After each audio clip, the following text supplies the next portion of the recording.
Good morning students. हम पढ़ रहे थे हिस्ट्री का चैप्टर 4। लास्ट जो क्लास थी उसमें हम लोगों ने इसका आधा पार्ट कवर कर लिया था। ठीक है, आज हम नेक्स्ट देखेंगे। देखिए, लास्ट क्लास में हम लोगों ने देखा था कि मुग़ल एम्पायर है वो किस तरह से जो है वो शासन करते हैं, और मुग़ल्स कौन थे, तो बाहर से जो लोग आए थे, और किस तरह से वो अपनी जो शासन से जो भी गवर्नमेंट का जो भी गवर्नमेंट की जो पॉलिसीज़ थी उसको करते थे। ठीक है, मुग़ल का जो मिलिट्री थी उसका कैंपेन किस तरह से उन्होंने स्टार्ट किए थे। फिर हम लोगों ने देखिए मुगल्स का जो ये पूरा कैंपेन और इवेंट था ना मुग़ल एम्पायर का, वो देखा था। बाबर होता है सबसे पहले, फिर बाबर का बेटा हुमायूं, फिर अकबर का बेटा जहांगीर, शाहजहां, औरंगज़ेब, इन तक हम लोगों ने देख लिया था। औरंगज़ेब की जो डेथ हो गई थी वो 1707 में हो गई थी, और उसके बाद का जो राजा था वो ज़्यादा इम्पोर्टेंट नहीं थे, मतलब ज़्यादा सक्सेसफुल नहीं रहे थे। ठीक है, पावरफुल राजा नहीं थे। उसके बाद में देखिए military campaign under Akbar and Aurangzeb के, इनका जो मिलिट्री कैंपेन था वो किस तरह का था, ये भी हम लोगों ने देखा था कि कितना जो बड़ा एरिया है वो कवर किया था इन्होंने। आज हम देखेंगे मुग़ल ट्रेडिशंस ऑफ सक्सेशंस, कि मुग़लों का क्या ट्रेडिशंस था अपने उत्तराधिकारी को चुनना, कि जो राजा उनको जो सिलेक्शन था ना किंग का, कि नेक्स्ट किंग का, उनका क्या ट्रेडिशंस था, किस तरह से करते थे। The Mughals did not believe in the rules of primogeniture में विश्वास नहीं करते थे, कि जैसे राजा जो था ना, कि राजा के बाद में जैसे राजा था उसकी डेथ हो जाती है, उसके बाद में जो सारा पावर है वो एक ही पर्सन के हाथ में आ जाए। ठीक है, उसके बाद का जो भी उसका बेटा होता था वो एक में ही आ जाए। और द अल्टेस्टन, इसके अंदर क्या था कि जो बड़ा बेटा होता है इनहेरिटेड हिज फादर एस्टेट, की बड़े जो बेटे हैं उसी को सारी पावर नहीं मिलेगी, ये नहीं मानते थे। परमानेंट का मतलब ये होता है। ठीक है, इंस्टेंट दे फॉलो, ये क्या फॉलो करते थे, मुगल्स एंड तैमूरिड सिस्टम, जो तैमूर का जो सिस्टम था ना वो, इसके अंदर कॉम्प्रेहेंसिव से इनहेरिटेंस ऑफ या divisions of inheritance amongst all the son. देखिए मुगल्स क्या करते थे कि इनकी जो भी प्रॉपर्टी होती थी, जो भी शासन होता था ना, उसको इनके सारे जो भी सन्स होते थे, सारे जो बेटे होते थे, उनके अंदर इक्वली डिवाइड कर दिया जाता था। फिर वो अपने एरिया को अपने हिसाब से रन करते थे। ठीक है, तो संपत्ति को बांट देते थे। Follow the highlighted passage in table 1 में दे रखा है, and note the evidence of rebellions of Mughal princess. और इसी को हम लोगों ने लास्ट जो क्लास थी उसमें टेबल 1 में दे रखा था कि किस तरह से जो उनके बड़े बेटे होते हैं ना वो किस तरह से रेबेलियन करते हैं, क्योंकि वो चाहते हैं कि उनको बड़ी जो है ना बड़ा एरिया मिले। Which do you thinks the fairer division, आप क्या सोचते हैं कि कौन सा फेरियर है, प्रोमिनेचर या फिर कॉम्प्रेहेंसिव? तो यही ज़्यादा सही रहेगा, क्योंकि इसमें सभी को इक्वली डिवाइड कर दी जाती है जो भी प्रॉपर्टी होती है। इसके अंदर तो फिर ये होता है कि जो बड़ा बेटा है वही राजा बनता है, और बाकी जो छोटे होते हैं उनको वो हक नहीं मिल पाता है। ठीक है, देखिए मुगल ये बॉक्स के अंदर दे रखा है, इंपॉर्टेंट है। Mughal marriages with the Rajput, देखिए मुगल जो थे ना उन्होंने राजपूतों के साथ में वैवाहिक संबंध स्थापित किए। ठीक है, जो राजपूत रानियाँ थी उनसे शादी की थी। द मदर ऑफ जहांगीर की जो माँ थी, मतलब अकबर की वाइफ, ठीक है, वॉज एक कच्छावा प्रिंसेस, कच्छावा राजकुमारी थी। डॉटर ऑफ राजपूत रूलर, जो किसकी बेटी थी, आमेर, मॉडर्न डे जयपुर के अंदर आमेर जो जगह है वहाँ के राजा की बेटी थी। द मदर ऑफ शाहजहां की जो माँ थी वॉज ए राठौर प्रिंसेस, राजा की जो माँ थी वो राठौर प्रिंसेस थी। Daughter of Rajput ruler of Marwar, Jodhpur की, ठीक है, जो जोधपुर के राजा थे ना उनकी बेटी थी। तो इस तरह से जो मुगल्स थे उन्होंने अपने जो मतलब मैरिज जो रिलेशन है ना वो राजपूतों के साथ में स्थापित किए थे। ठीक है, शादी की थी यहाँ पे। Mughal relation with other rulers, दूसरे रूलर्स के साथ में। Take a look at the table 1 against, table जो 1 हम लोगों ने कल देखी थी उसको वापस देखना है। You will notice that the Mughal ruler campaigned continuously against rulers who refuse the accept their authority. देखिए जो राजा थे उन्होंने मुगल्स की अधीनता स्वीकार नहीं की, उनके खिलाफ उन्होंने कैंपेन चलाए थे, अभियान चलाए थे military. But as the Mughal become powerful many other rulers also join them voluntary. देखिए कुछ लोग जो थे ना वो तो इनसे डर के कि मुगल जो है वो पावरफुल हो गए, तो फिर उन्होंने उनकी अधीनता स्वीकार कर ली थी। The Rajput are good example of this, इसी में राजपूतों का भी एग्जाम्पल है। Many of them married of their daughters in the Mughal families, तो बहुत सारे जो थे ना उन्होंने अपनी बेटियों की शादी की थी। एंड रिसीव हाई पोजीशन, और उन्होंने मुगल्स के साथ में अच्छे रिलेशन रखे और हाई पोजीशन भी प्राप्त की। But many resistance as well, लेकिन कुछ जो थे ना उन्होंने विद्रोह भी किया था। कुछ लोगों ने एक्सेप्ट किया, कुछ लोगों ने मुगल्स का साथ एक्सेप्ट नहीं किया, ठीक है। द सिसोदिया राजपूत ऑफ मेवाड़, देखिए अभी हम लोगों ने देखा था जयपुर के जो आमेर के राजा थे और मारवाड़ के जो राजा थे उन्होंने उनसे मैरिटल स्टेटस किए थे। जो Sisodia Rajput of Mewar refuse to accept Mughal authority for a long time, देखिए मेवाड़ के जो सिसोदिया वंश के जो राजा थे ना उन्होंने काफ़ी टाइम तक मुगलों की अधीनता स्वीकार नहीं की थी। वंस डिफीटेड हावेवर, वो उनसे लड़ाई भी करते थे। They were honourably treated by Mughals given their lands, मतलब वतन बेक एंड असाइन, जब देखिए मुगल्स जो थे ना वो लड़ाई करते थे और फिर वो उनकी जगह पे कब्जा कर लेते थे, फिर वो उन्हीं को रख लेते थे। The carefully balance between defeating but not humiliating from opposite enabling the Mughals to extend their influence और मैनी किंग्स एंड शिफ्टन्स, देखिए मुगल्स क्या करते थे कि युद्ध करते थे, फिर जब वो जीत जाते थे तो वो अपना एरिया है वापस से उन लोगों को दे के चले जाते थे। तो इनसे भी कई बार इनके रिलेशन अच्छे होने लग गए थे, ठीक है। राजा जो था उसको अगर वो हार जाता था तो उसको वापस से अपनी वही जगह मिल जाती थी, इसके बदले में वो मुगल्स हैं उनको कुछ टैक्स वगैरह देना पड़ता था, ठीक है। But it was difficult to keep this balance all the time, लेकिन ये जो बैलेंस था ना वो सब जगह रखना मुश्किल था। टेबल 1 के अंदर देखना है कि औरंगज़ेब जो था ना, जैसे अकबर वगैरह कुछ जो राजा थे ना उन्होंने तो मुगल्स के साथ में अच्छे रिलेशन रखे थे, जैसे उनसे शादी भी की थी और उसके बाद में अगर मान लेते हैं वो उसको जीत लेते थे तो वापस उन्हीं को दे देते थे और वहाँ से टैक्स वगैरह कलेक्शन का काम करता था और मिलिट्री में एक दूसरे की हेल्प करते थे, ठीक है। तो इस तरह का अच्छा रिलेशन था। लेकिन उसके बाद के जो कुछ आए जिसमें औरंगज़ेब था, तो औरंगज़ेब ने शिवाजी जो है उनकी इंसल्ट की थी और ये बिकेम द कैप्चर मुगल, वो जो है ना थे ना, तो हम लोगों ने लास्ट क्लास में देखा था कि शिवाजी को आगरा के किले में वो ले जाते हैं और वहाँ उनको बंदी बना लेते हैं, ठीक है। तो शिवाजी फिर उनके विद्रोही हो गए और मुगल जो अथॉरिटी थी उसके अपोजिशन में थे। तो what the sincere of this insult, तो इस इंसल्ट की वजह से यही हुआ था ना कि शिवाजी जो है वो मुगलों के खिलाफ हो गए थे और उनसे लड़ाई करी थी। तो इसलिए कुछ जो लोग थे वो इजीली मुगलों के सपोर्ट में थे और कुछ लोग जो थे वो नहीं थे। कुछ लोग डर के भी मुगलों की अधीनता स्वीकार कर लेते थे, ठीक है। मनसबदार एंड जागीरदार, देखिए पोस्ट होती थी, ठीक है। मनसबदार और जागीरदार क्या है, एक पोस्ट होती है।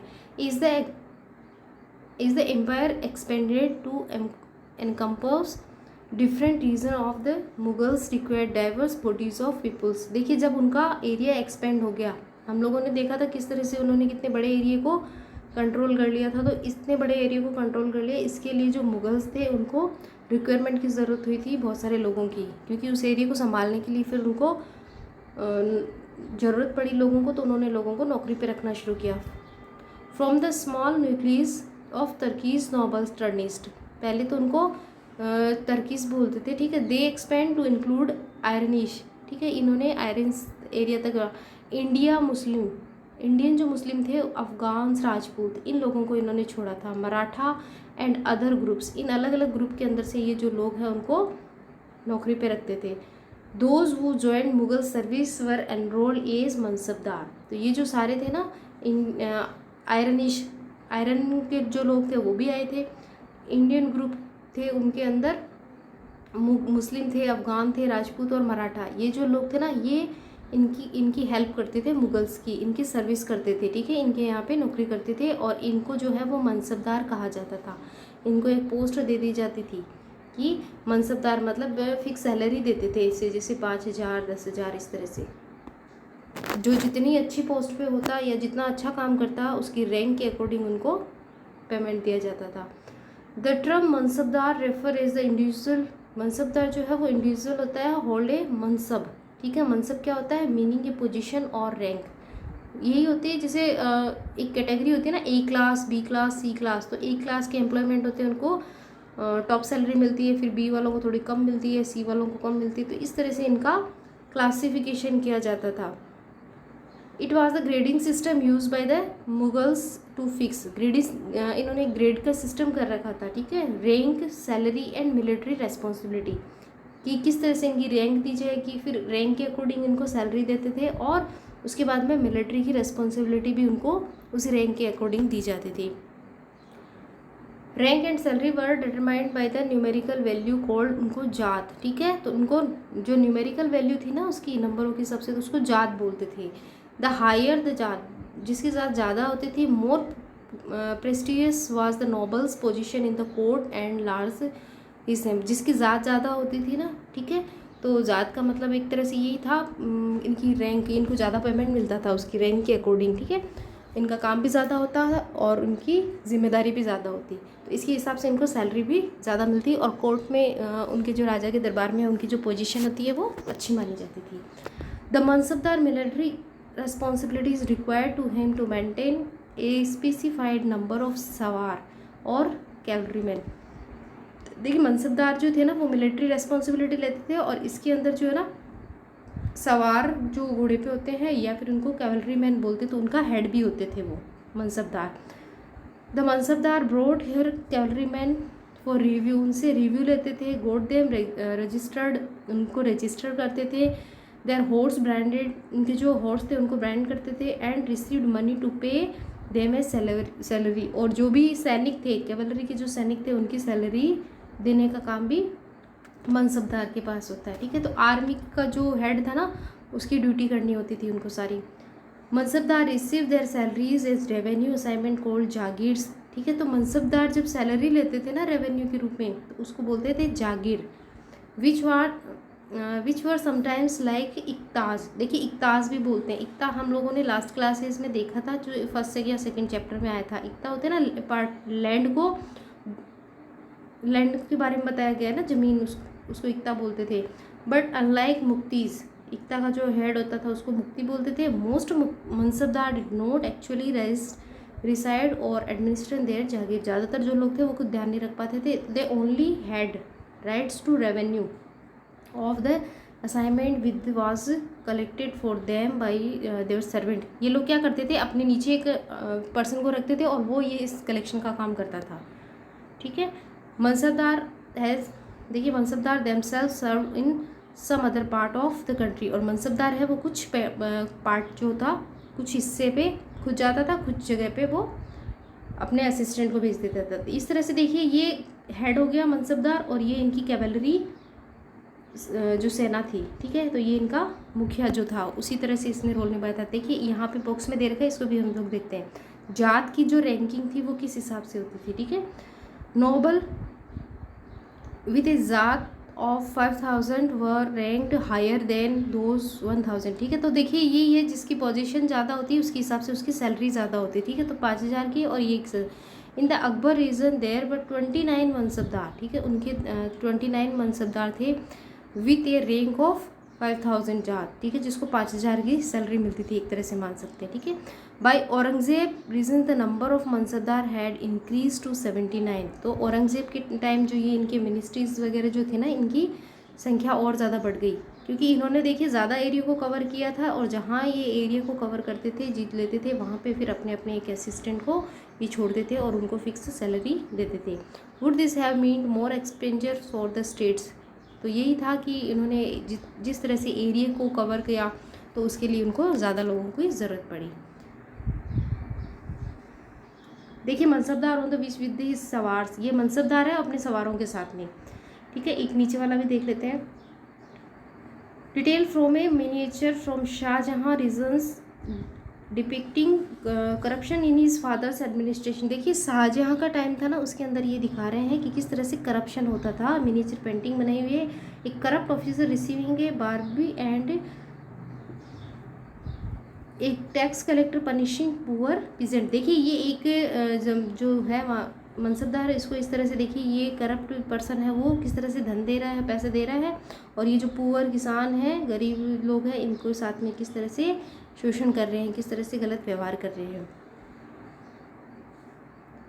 इन Akbar reigns the jagirs was carefully assign to their revenue were रफली equal to the salary of the mansabdar, ठीक है। तो जागीर जो थी ना, उनको ध्यान रखा जाता था। By Aurangzeb reigns was by Aurangzeb's reigns this was no longer the case and the actual revenue collected was often less than the granted sum.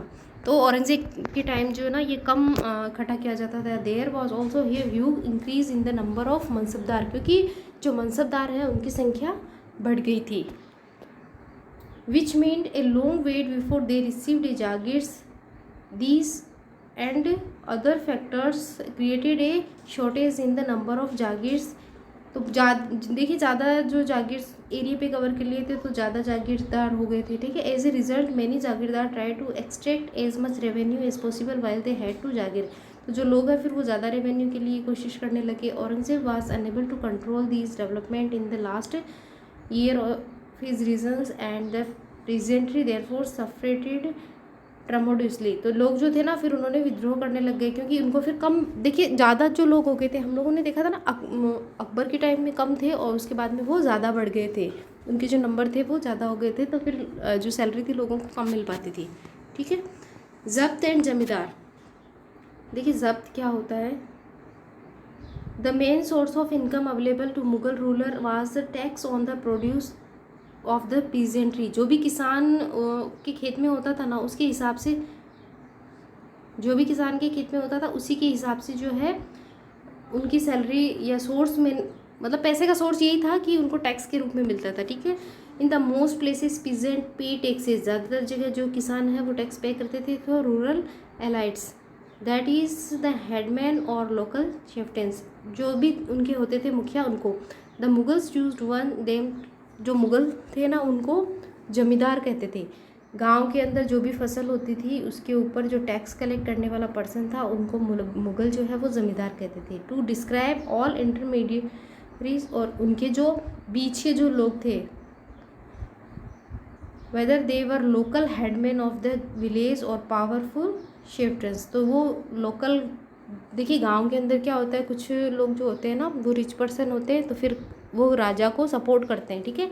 तो राजा फिर उनको अपना जो भी है रिप्रेजेंटेटिव वो उसको बता देता है और उसको सारा काम दे देता है कि आप गांव का, इस गांव के अंदर से जो भी रेवेन्यूज़ वगैरह कलेक्ट करना है वो आप करोगे, ठीक है। तो ये होता है गांव के ही लोग होते हैं वो हेडमैन, गांव का मुखिया या पावरफुल व्यक्ति। अकबर रेवेन्यू मिनिस्टर, अकबर का जो रेवेन्यू मिनिस्टर था, देखिए यहाँ से इंपॉर्टेंट है, आप लोग अंडरलाइन कीजिए। टोडरमल, अकबर का रेवेन्यू मिनिस्टर कौन था, सीधा सा क्वेश्चन आता है, टोडरमल था, ठीक है। Carried out A careful survey of crop yard, कि जो भी खेती की ज़मीन थी ना उसका सर्वे करना स्टार्ट किया। प्राइसेस जो इनकी थी and area cultivated for 10 year period, 10 साल में जितना भी एरिया कल्टिवेटेड किया गया था, खेती की गई थी, उन सब के लिए इन्होंने सर्वे करवाया था 1570 से 1580 तक। On the basis of the data, इस डाटा के बेसिस पे tax and fixed of each crop in cash, ठीक है। तो किस तरह से ये जो सारा काम था ना इन्होंने किया था। Each provisions was divided into revenue circle with is oven schedule of revenue rate for individual crops. तो देखिए प्रोविजंस होती थी, जैसे हमारे यहाँ भी स्टेट्स होते हैं ना, इंडिया के अंदर स्टेट्स है, तो उसी तरह में जो पूरा एरिया इनका कैप्चर किया हुआ था उसको अलग अलग प्रोविजंस अलग अलग एरिया में मतलब डिवाइड कर दिया गया और उनके रेवेन्यू के सर्कल्स बना दिए गए, इस हिसाब से वो रेवेन्यू कलेक्ट करते थे। This revenue system was known as zabt, ये जो रेवेन्यू कलेक्शन का जो भी सिस्टम था उसको जब्द बोलते थे। It was prevalent in those areas where Mughal administration could survey, इस एरिया के अंदर फिर लोग जो है वो सर्वे करते थे and land and keep very carefully accounts, जो भी चीज़ें थी ना कि डाटा क्या है उनका, लैंड का, रेवेन्यू, जो भी सारी चीज़ें थी उनका डाटा रखा जाता था। This was not possible in provinces such as Gujarat and Bengals. In some areas the zamindar exercise a great deal of power, ठीक है। तो जमींदार जो थे ना इनके पास काफ़ी पावर हो जाती थी उस एरिया की। The exploiting by Mughal administration को ड्राइव देम द रेबेलियंस, और कभी कभी जो है ना रेबेलियंस, विद्रोह भी हो जाते थे। Sometime zamindar and peasants of the same caste, कभी कभी क्या होता था जमींदार और जो पीजेंट सेम कास्ट के होते थे तो ये लोग भी अपने मुगल अथॉरिटी के खिलाफ आंदोलन कर देते थे। These peasants revolt challenged the stability in the Mughal empire for the end of 17th century। 17 जो सेंचुरी का एंड था ना उस टाइम इनके लिए काफ़ी प्रॉब्लम क्रिएट करने वाला हो गया, क्योंकि लोग जो थे ना वो अलग अलग तरह से विद्रोह करने लग गए थे, ठीक है। देखिए ये अकबर का दिखा रहा है, Akbar receiving the Akbarnama from Abul Fazl. देखिए ये अकबर है और ये अबुल फजल है, ठीक है। इस तरह से इनका कोट लगता था, राजा सबसे ऊपर बैठता था यहाँ पे, ठीक है। अकबरनामा एंड आईने अकबरी, ये अकबर से रिलेटेड बुक्स है, इनके नाम भी आपको ध्यान में रखना है, ये भी काफ़ी इंपॉर्टेंट है। Akbar order one of his close friend, अपना जो क्लोज फ्रेंड था उसको, एंड कोर्टियर जो उसके दरबार के अंदर भी था, अबुल फजल जिसका नाम है, to write a history of his reigns, अपने जो भी टाइम पीरियड था उसकी हिस्ट्री लिखने के लिए इनको बोला गया था। अबुल फजल ने लिखा था 3 वॉल्यूम हिस्ट्री, ठीक है। तो अकबर की जो हिस्ट्री है वो 3 वॉल्यूम में लिखी गई थी, जिसका टाइटल था Akbarnama. The first volume dealt with Akbar ancestor and the second, देखिए पहला जो पार्ट था ना उसमें अकबर के एंसेस्टर जो पहले वाले लोग थे उनके बारे में लिखा गया। सेकंड जो था उसके अंदर अकबर रीजन्स के अंदर जो भी इवेंट हुए अकबर के टाइम में वो लिखे गए। तो थर्ड वॉल्यूम इज़ आईने अकबरी, ठीक है। तो अकबर नामा एंड आईने अकबरी ये दोनों अकबर की बुक है और ये दोनों अबुल फजल ने लिखी है।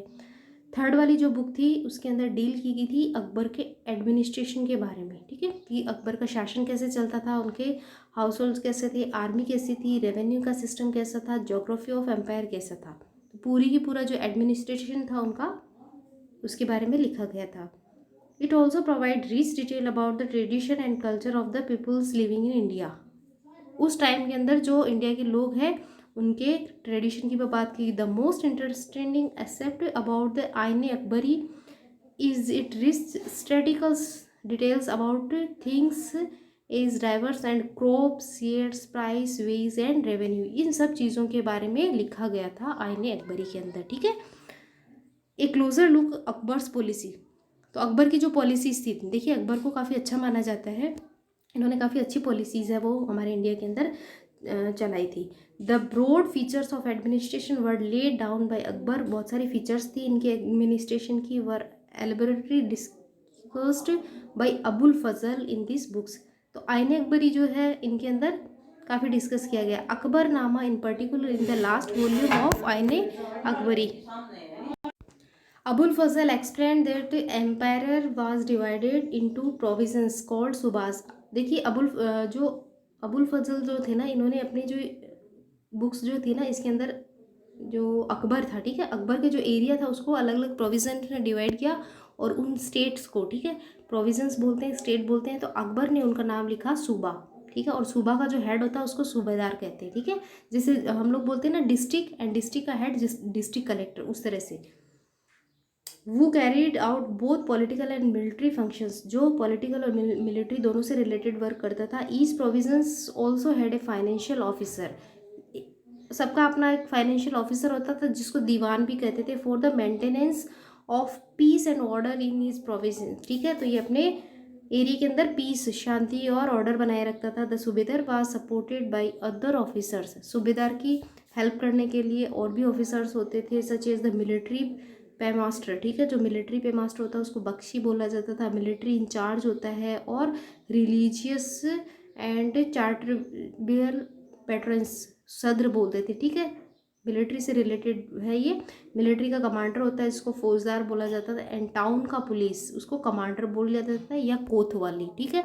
तो मिलिट्री जो थी ना उसको काफ़ी अलग अलग पार्ट्स में डिवाइड किया गया। तो ये देखिए अकबर का हम लोगों ने देखा कि किस तरह से अकबर का जो रीजन्स था उसको सूबा और सूबे के हेड को सूबेदार बोला जाता था, ठीक है। और फिर शासन व्यवस्था बनाने के लिए एक आजकल हमारे जिस तरह से गवर्नमेंट होती है उसी तरह से इन्होंने भी काफ़ी अच्छा एडमिनिस्ट्रेशन चला रखा था, ठीक है। नेक्स्ट आएगा Nur Jahan influence in Jahangir court, Jahangir में के कोर्ट में नूरजहाँ का क्या इन्फ्लुएंस था, क्या प्रभाव था, ठीक है। तो ये हम लोग नेक्स्ट क्लास में पढ़ेंगे। आई होप आपको यहाँ तक समझ में आ गया होगा।